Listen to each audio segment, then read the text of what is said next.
Hello, I hope you guys are fine.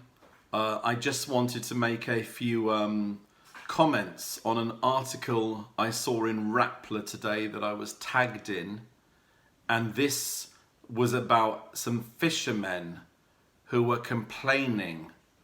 Apparently, they claim that some fish have died in the area of Manila Bay where the project is taking place, the nourishment, as they call it, of the beach.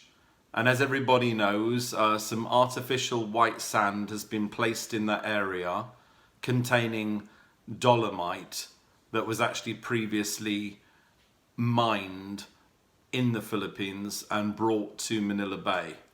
There's a few things I want to say on this. Firstly, Rappler makes it their business to diss the dirt or to find stories against the president or against the Duterte administration.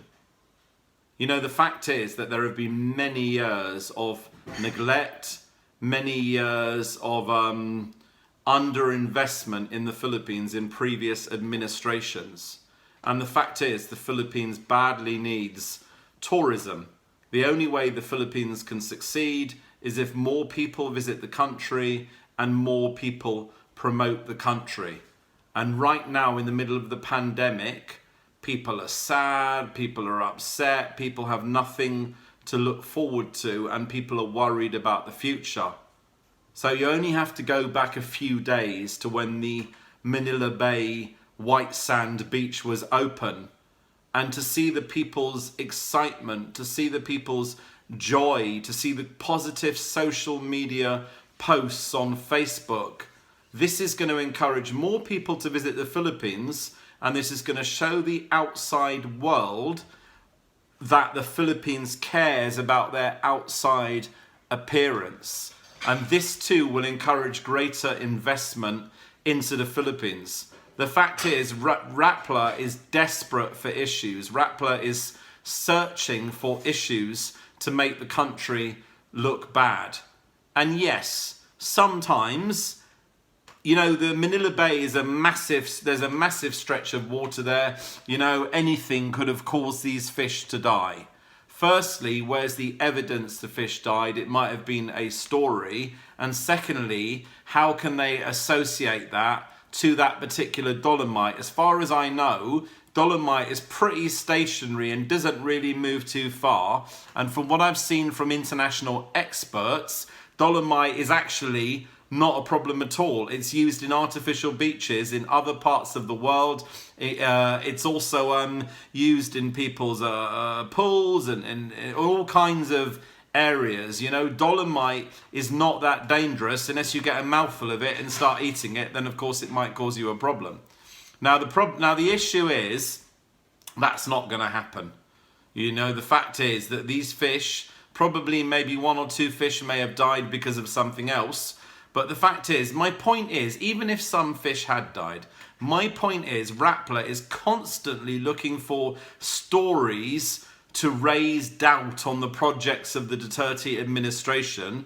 What the Philippines needs right now is rehabilitation. And the argument of the fishermen, why are you rehabilitating Manila Bay when people are hungry, I think is a bit of a false argument, because the fact is, this money had been sourced a long time ago. This plan had been made a long time ago. So what are these people saying? Are they saying that every single improvement works in the Philippines? Instead, stop them all. Don't improve the country. Don't improve the roads. Don't improve the railways. Don't improve the bridges.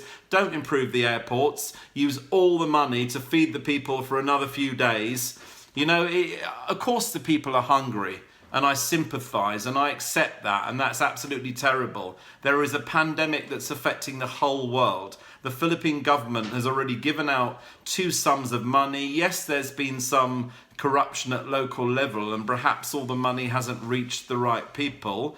I accept that, and those people have been suspended, those barangay captains. But the fact is, the Philippines is going in the right direction. And what really needs to happen right now is Rappler needs to find positive stories. The reason why the EU are trying to reduce this tariff, if you like, and trying not to help the Philippines is because of these stories from the likes of Rappler and various other critics of the administration. The same thing happened in America, where America was going to try and withdraw military funding and police funding. This happened again for exactly the same reason, because of the fake news and the misinformation about what the president was trying to achieve. Clearly, President Duterte wants the very best for the Philippine people. That's why he has the war on drugs. That's why they're cleaning up the streets of Manila. That's why they're improving the infrastructure. And of course, this is an ongoing project. You know, the Build program still needs to continue because it's for the benefit of the Filipino people. It creates jobs, it creates investment, and it brings more people to the Philippines. And as I said, Rappler are looking, I'm sure Rappler are absolutely desperate to find stories about the Philippines and find stories about the president to make the president look bad. Why doesn't Rappler support the country, support the administration? Thanks so much for watching, guys. I'm sure you agree. Thank you, guys.